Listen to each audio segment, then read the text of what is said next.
radio ini berlatar belakang sejarah Kesultanan Mataram, menggetarkan, mendebarkan, menggelorakan semangat, cinta, dan perjuangan umat manusia yang ingin menyibak misteri kehidupan ini. Cerita ini ditulis dan diolah oleh Bu Nergis Muriono, pengarah cerita dan naskah Agung Bahrodi, ilustrasi musik Hari Sabar, teknik dan montase Jenny Mumu, dengan sutradara Ferry Fadli.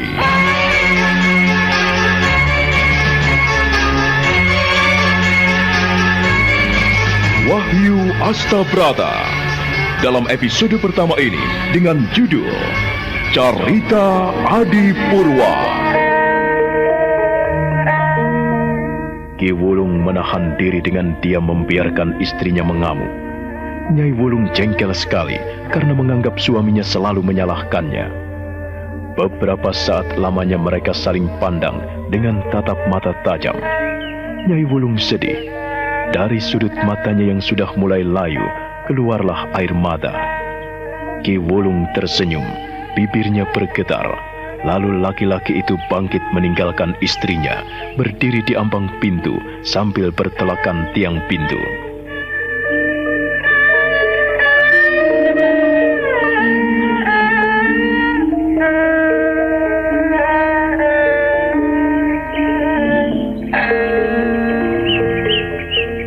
Nyai Wulung pun ikut bangkit, lalu menyaut lengan kiri suaminya dan menyeretnya ke belakang. Dia benar-benar marah dan tidak bisa menahan diri lagi. Aku tidak bisa kalau kau terus diam begitu. Aku sudah berusaha menasihati cucumu, tetapi kau diam saja. Kita ini sudah tua, Nyi. Kita harus sabar. Kita harus sedikit arif dan bijaksana. Jangan mengumbar apa yang ada di dalam hatimu. Kita harus ingat, Sukmo itu masih kecil. Jadi wajar apabila ia nakal dan bandel. Tetapi saat ini dia sudah pergi dan dia tidak kembali. Ya, cepat atau lambat, Sukmo pasti akan pulang. Jadi kau tidak perlu ribut. Kau tidak perlu cemas dan takut. Tidak perlu marah-marah seperti itu, Nyi. Kau terus membelanya, hingga anak itu ugal-ugalan dan berani pada orang tua. Aku tidak membelanya, Nyi. Aku hanya ingin mencernihkan hati dan pikiranmu. Kalau kau terus marah seperti itu, bagaimana kau bisa memikirkan cucumu? Orang yang marah itu berarti tidak bisa menguasai diri. Belum bisa memikirkan diri sendiri. Kalau kau marah-marah terus seperti itu, kau ingin jadi orang yang lupa diri, begitu? Kalau kau tidak ingin aku lupa diri, kau cari sana cucumu. Aku sudah tidak sabar lagi. Kalau ada apa-apa pada anak itu, kau yang tanggung jawab. Iya, aku yang tanggung jawab. Aku yang akan menanggung semua sebab dan akibatnya. Tetapi kau pun harus ingat, Nyi. Sukmo pergi karena selalu kau marahi. Selalu kau sabeti. Siapa yang tidak jengkel? Siapa? Siapa yang tidak mendongkol apabila sudah kerja keras tetapi disabeti? Ayo, seandainya aku cubit pantatmu, kau marah tidak? Kau ini sebagai orang tua semakin ngawur saja. Apa? Kau selalu membelanya. Kau salahkan aku, iya? Nenek, sudahlah. Sudah. Sare, sabar. Aku ingin agar kau tetap saja seperti dulu. Tenang. Memelihara anak memang berat. Jadi kau jangan sampai terbawa hati dan perasaanmu. Sabarlah. Orang yang sabar bisa menghadapi segala sesuatu dengan tenang. Nah, kalau kau sabar, maka kau akan memiliki hati dan pikiran yang jernih. dan kau tidak akan dikuasai amarahmu. Kau harus ingat itu. Aku tidak ingin kau hanya ngomong saja. Sana, cari cucumu. Kalau dia tidak pulang dan ada apa-apa di jalan, siapa yang disalahkan, ha? Kita kan? Kau tidak mau mendengarkan apa yang kuucapkan. Iya, sudahlah, tenang. Minum air putih sekendi, biar kau tenang, ya. Jangan marah terus seperti itu. Kau suruh aku minum air sekendi biar perutku kembung, begitu, ha? Kau ini tega sekali padaku, kek. Nek, siapa yang tega pada istrinya sendiri? Apalagi kau susah dan senang bersamaku sudah berpuluh-puluh tahun. Sampai setua ini, aku belum pernah menyia-nyiakan dirimu. Aku selalu mencintaimu, menyayangimu. Cinta, sayang dan sayang. Kau maunya menang sendiri. Tidak pernah mau mendengarkan apa yang kuucapkan. Sudahlah. Dalam waktu dekat ini, kalau cucumu tidak pulang, aku akan mencarinya. Besok pagi Sukmo pasti pulang. Nyai Wulung terus menangis. Dia tidak mau mendengarkan apa yang dikatakan suaminya. Lalu Ki Wulung mendekatinya dan menepuk-nepuk pundaknya. Nyai Wulung sibuk menyeka air matanya yang bergulir di pipinya yang mengeriput. Hati perempuan itu sedih sekali karena serba salah, tidak tahu apa yang harus diperbuatnya. Sementara itu, Ki Warih dipanggil Sultan Nyokrawati menghadap karena Sang Prabu berkenan dengan keahliannya. Ki Warih. Iya, Kanjeng Sinuwun, hamba. Kau hebat sekali. Rancang bangunmu sangat menyenangkan, Warih. Terima kasih, Kanjeng Sinuwun. Hamba terharu. Di mana istrimu? Mengapa kau tidak mengajaknya kemari? Iya, Kanjeng Sinuwun. Istri hamba saat ini sedang membersihkan taman di belakang istana. Taman Kaputren terpaksa sedikit hamba robah, dan kami tambahi dengan tanam-tanaman yang baru, yang bermanfaat untuk obat-obatan. Semua tanaman baru yang kami tanam di dalam Taman Kaputren di belakang istana, kami tambah dengan tanam-tanaman yang bisa digunakan sebagai ramuan obat, supaya apabila kita membutuhkannya, dengan cepat bisa memperolehnya. Wari, aku senang sekali kau benar-benar memikirkan aku. Bukan hanya aku, tetapi memikirkan seluruh rakyat Mataram. Ya. Ingat, usulmu tentang pesanggrahan di Krapyak ini sudah kurestui. Ku minta gambar-gambarnya yang lengkap. Besok kau bawa di Paseban aku. Hamba, Kanjeng Sinuwun, semua telah hamba siapkan. Dan aku memperkenankan istrimu kemari.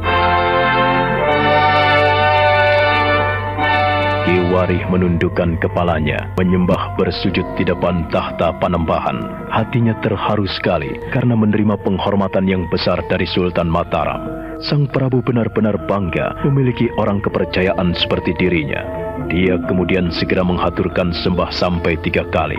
Sang Prabu bangkit dari singgasananya, lalu berjalan melangkah mendekati Ki Warih.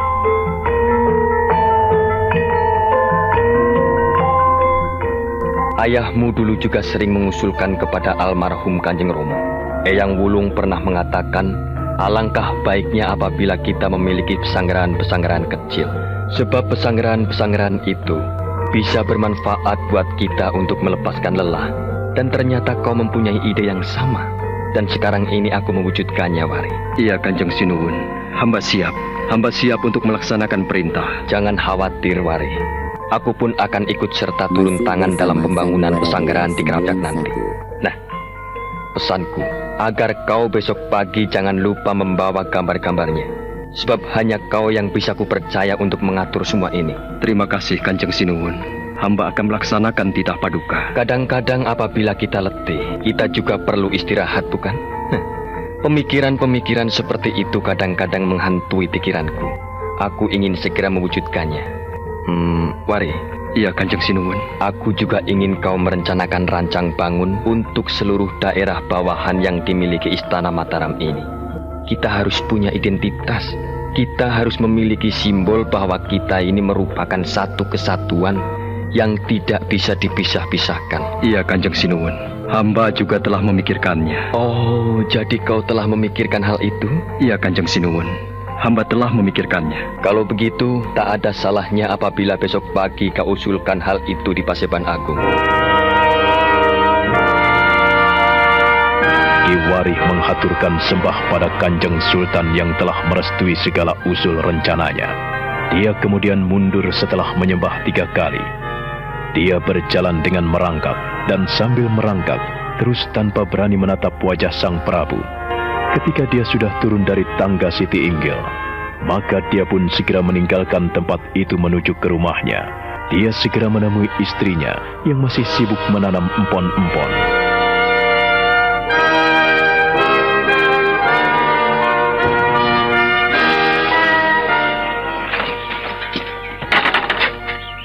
Bagaimana, Kakang? Hasilnya memuaskan sekali. Aku senang karena Kanjeng Prabu menyukai usul kita. Kanjeng Sinuwun mengundang kita dalam Paseban Agung besok pagi. Kakang, benarkah? Kau tidak bermimpi? Aku tidak salah dengar, Kakang? Kita tidak bermimpi. Kau pun tidak salah dengar. Kita telah mendapatkan hak yang cukup istimewa di istana ini. Untuk itu kita tidak boleh menyia-nyiakannya. Aku ikut bahagia, Kakang. Ternyata tidak sia-sia kita hidup di istana Mataram ini. Kanjeng Sinuwun menghargai kita. Kanjeng Sinuwun memperhatikan kita. Siapa orangnya, siapapun dia, kalau dapat menjalankan tugas dan kewajibannya dengan baik, tentu saja ia akan mendapatkan penghargaan yang layak. Sekalipun kita tidak pernah memikirkan penghargaan itu. Dengan kepercayaan itu, kita telah mendapatkan penghargaan yang luar biasa. Kita tidak perlu memikirkan balas jasa. Kita tidak perlu memikirkan timbal balik. Tetapi Kanjeng Sinuwun telah menjanjikan kita, telah menjanjikan kemuliaan buat kita. Aku terharu mendengarkan titah beliau. Hei, Nini Wari. Siapa kau? Rupa-rupanya kau belum kenal aku, Nini Wari. Bilang pada suamimu agar dia jangan dekat-dekat dengan Kanjeng Prabu. Apa hubungannya? Mengapa kami tidak boleh dekat dengan Kanjeng Prabu? Masih bersama Kami di sini Sandiwara bertugas Radio untuk melayani 91. beliau, juga untuk memikirkan kepentingan Istana Mataram. Kami bekerja tidak untuk kepentingan pribadi. Nini Wari, dengarkanlah baik-baik. Kau hanya kuminta memberitahu suamimu agar ia tidak terlalu dekat dengan Kanjeng Prabu.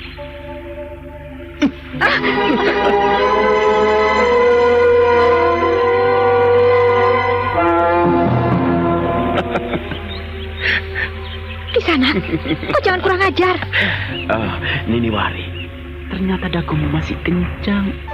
Pipimu ranum bagaikan delima dibelah 2. Kalau kau dulu ku kenal dengan baik, tentu saja aku mau menyuntingmu. Di sana, kau jangan kurang ajar.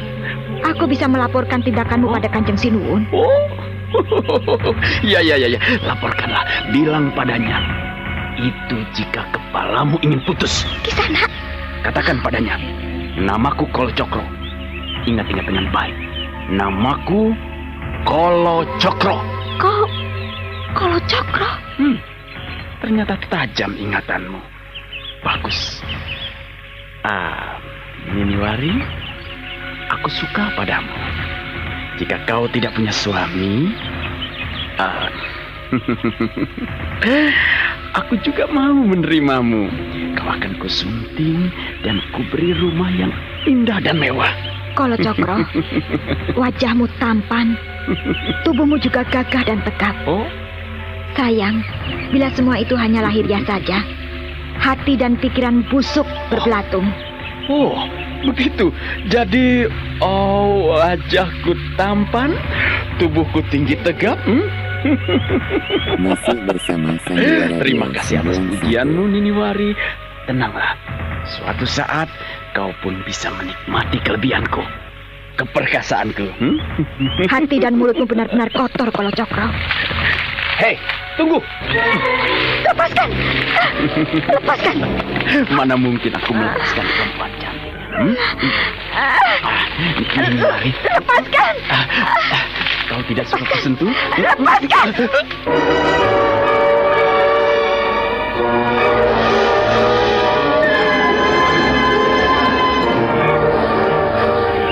Kolo Cokro gagal merengkuh Nini Wari. Pipinya terasa panas oleh tamparan perempuan itu. Kolo Cokro meraba pipinya sambil tersenyum dingin dan menghampiri Niniwari. Perempuan itu menjadi takut sekali.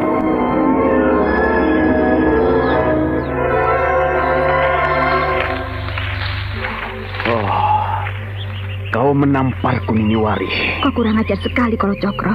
Tamparanmu hangat sekali. Aku ingin merasakannya lagi. Cobalah, kau tampar lagi. Biar lengkap pipi kanan dan pipi kiriku. Terasa hangat. Kau benar-benar kurang ajar. Dan aku akan melaporkan hal ini pada Kanjeng Prabu. Ayo, laporkan. Laporkan cepat. Jika kau tidak ingin lama tinggal di istana. Ketahuilah, Nini. Jika hal ini sampai bocor, kepalamu dan kepala suamimu akan menjadi taruhannya. Kolo Cokro, mengapa kau menggangguku?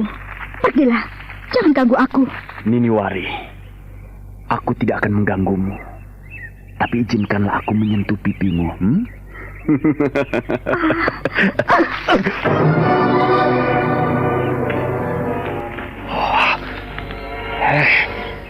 Kenapa kau bersikap kasar padaku, Niniwari? Kau tidak sopan. Sikapmu lah yang sangat kasar. Kau tidak menghargai istri orang. Niniwari, aku minta kau tidak keberatan ikut aku. Kau sungguh tidak tahu diri. Niniwari. Jangan sentuh aku. Jangan mendekat.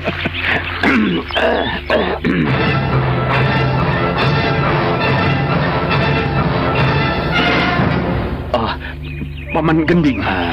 Kolo Cokro, siapa perempuan itu? Dialah istri juru taman itu, Paman. Oh, pantas. Pantas sekali jika Sang Prabu berkenan dengan semua rencana suaminya. Ternyata ada udang di balik batu. Pikiran kalian kotor sekali. Pikiran kami yang kotor atau memang benar demikian keadaannya? Perempuan cantik biasanya bisa menjadi umpan empuk bagi pembesar muda. Bukankah begitu, Kolo Cokro? Benar, Paman. Begitulah biasanya orang yang ingin meraih ambisi besar. Ia pun rela mengorbankan istri dan kehormatannya. Perempuan cantik. Dibayar berapa suamimu bekerja di istana ini? Manusia tak tahu diri. Katakan pada suamimu, jangan sekali-kali mendekati Raden Mas Colang.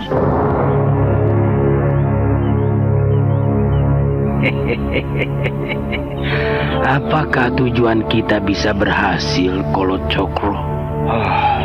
Semua tergantung pada Pangeran Puger. Jika ia mau sedikit susah, tentu gampang meraih tuntutannya. Tapi kalau ia tetap diam seperti itu, mana mungkin bisa berhasil?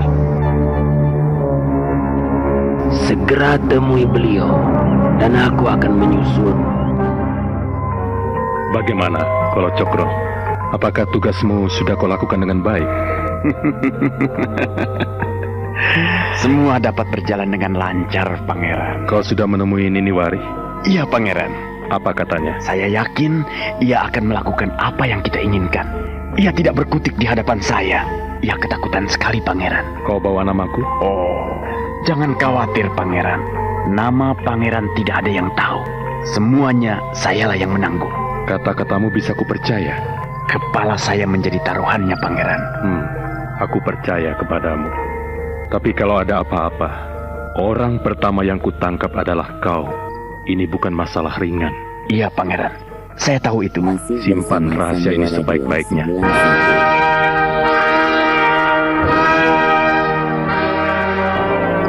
Pangeran Puger mengangkat kedua alisnya dan menukikan ibu jari kanannya. Kolo Cokro pun segera meninggalkannya. Dan tak lama kemudian, muncullah seorang lelaki sebaya menghampirinya. Selamat malam, Paman Gending. Oh, Kanjeng Pangeran. Ya, silakan duduk, Paman. Kebetulan sekali Kanjeng Pangeran tidak keluar. Hamba ingin menyampaikan sesuatu. Masalah apa lagi, Paman Gending? Setelah Kanjeng Prabu Senopati tiada, hamba menangkap kejanggalan-kejanggalan. Tentang apa, Paman? Mengapa yang dipilih sebagai Sultan adalah Raden Mas Colang? Mengapa bukan Kanjeng Pangeran? Paman Gending. Nasi sudah menjadi bubur. Apa yang menjadi sabda Kanjeng Romo almarhum sudah menjadi hukum dan aturan yang berlaku di Mataram ini. Tidak bisa begitu, Kanjeng Pangeran. Kenapa tidak? Kalau ada Paseban Agung, apakah layak Kanjeng Pangeran Sebo menghadap dan bersujud di kaki adik sendiri? Namanya tidak lucu. Kalau menurut hamba, Kanjeng Pangeran lebih layak menduduki tahta istana Mataram. Paman Gending, Hah? bagiku sudah cukup. Jangan menoreh luka di hatiku, Paman. Biarlah yang sudah terjadi berjalan dengan baik. Akan kucoba untuk menerima hal ini dengan wajar, Paman. Kanjeng Pangeran, jangan begitu. Pikirkan sekali lagi. Kanjeng Pangeran adalah tidak malu jika Kanjeng Pangeran duduk bersujud di depan Raden Mas Jolang. Tidak mungkin, bukan? Sudahlah, Paman. Aku tidak mau memikirkannya lagi. Uruslah pekerjaanmu sendiri dengan baik. Oh, itu pasti Kanjeng Pangeran. Sebagai seorang wakil pemerintah Mataram di Demak, hamba sudah sungguh-sungguh memegangnya. Jadi Kanjeng Pangeran tidak perlu khawatir mengenai tanggung jawab hamba. Hamba hanya mengusulkan, mengingatkan agar Kanjeng Pangeran tidak lupa akan kedudukan yang sebenarnya. Kalau perlu, mintalah kedudukan yang layak sebagai putra tertua Kanjeng Sultan almarhum. Paman Gending, ku minta tidak memperpanjang masalah ini. Aku ingin melupakannya. Maafkan saya. Saya ingin istirahat. Oh, ampunkan hamba, Kanjeng Pangeran. Jika kehadiran hamba sangat mengganggu ketenangan Kanjeng Pangeran. Sekali lagi, hamba mohon beribu ampun. Selamat malam, Kanjeng Pangeran.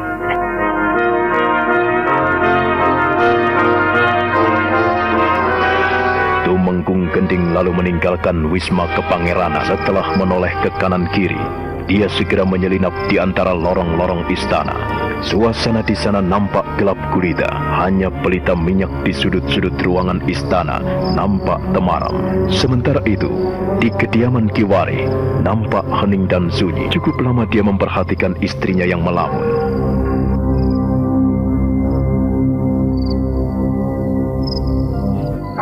Sejak tadi kuperhatikan kau murung. Ada apa lagi, Nyai? Teringat anakmu? Tidak, Kakang. Tidak ada apa-apa. Kalau ada persoalan, katakanlah. Jangan membiarkan persoalan bertumpuk-tumpuk di hatimu.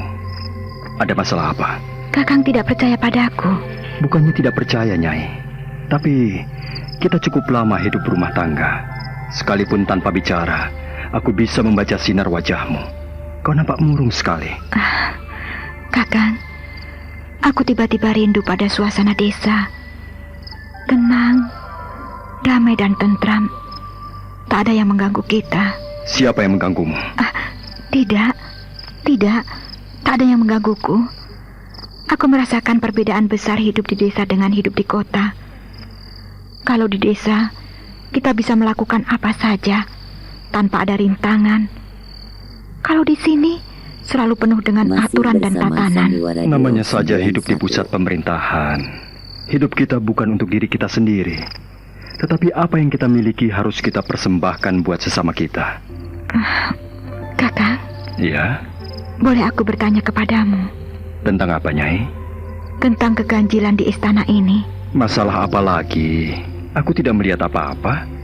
Benarkah terjadi perselisihan di antara para pangeran? Shh, Nyai. Kau jangan bicara itu lagi. Kenapa, Kakang? Aku tidak boleh tahu. Bukannya tidak boleh tahu, tapi masalah seperti itu amat tabu bagi kita. Kita tidak boleh ikut campur dalam urusan seperti itu. Kakang, kita hidup di sini. Masa hanya ingin tahu tidak boleh? Masalahnya bisa menjadi besar jika didengar oleh orang lain. Kuminta kau jangan sekali-kali membicarakan hal ini lagi. Ingatlah, Nyai. Besok pagi ada Paseban Agung. Kita diundang untuk menghadirinya. Pada saat ini pun seluruh raja daerah sudah banyak yang datang. Hati-hati. Kakang, kau kenal Kolo Cokro?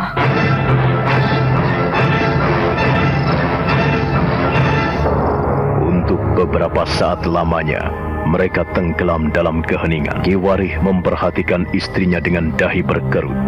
Sinar matanya memancarkan kecemburuan.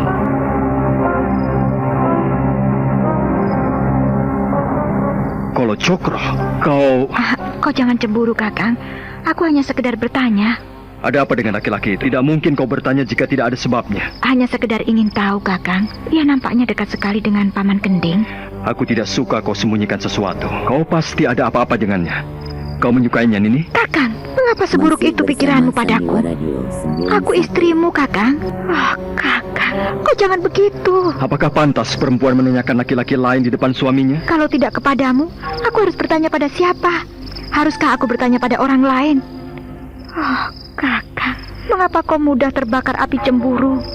Kalau aku berniat berpaling darimu, tentu saja sejak dulu. Kau keterlaluan sekali. Aku ingin tahu, apa tujuanmu menanyakan laki-laki hidung belang itu? Kakang, jadi... Kalau kau tertarik padanya, silakan temui dia. Kakang, sekali lagi ku ingatkan, agar kau jangan mudah terbakar api cemburu. Aku tidak ada apa-apa dengan dia. Dia hanya bilang padaku, Kau muda, cantik, dan tidak pantas menjadi istriku, begitu? Kakang, kau jangan berpikiran buruk pada istrimu sendiri. Dengarkanlah dulu, Kakang. Kau jangan terburu melontarkan kata-kata yang tidak berguna. Ia bilang apa padamu? Ia bilang agar kita tidak dekat dengan Kanjeng Prabu. Apaan ini? Kita tidak boleh mendekati Kanjeng Sinuwun? Kenapa? Kenapa? Aku tidak tahu. Siapa yang ada di balik semua ini? Kakang, siapa Kolo Cokro? Dia seorang Manggolo-Yudo, tangan kanan Paman Kending. Tangan kanan Tumenggung Gending. Ia laki-laki hidung belang. Ia suka menggoda istri orang. Hati-hatilah kau. Aku akan melawannya. Jika ia macam-macam kepadamu, ia akan kubunuh.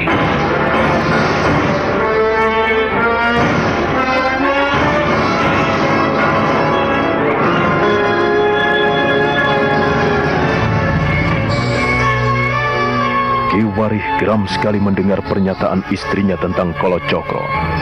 Ahangnya mengeras dan menonjol. Giginya gemeretak menahan amarah. Kedua tangannya mengepal. Masih bersama Dipandanginya istrinya dengan sinar mata berapi-api.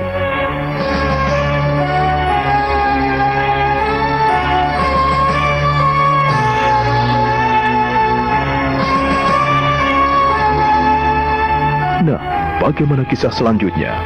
Saudara pendengar, silakan menunggu kelanjutan kisah Wahyu Astabrata ini dalam seri berikutnya. Sampai jumpa.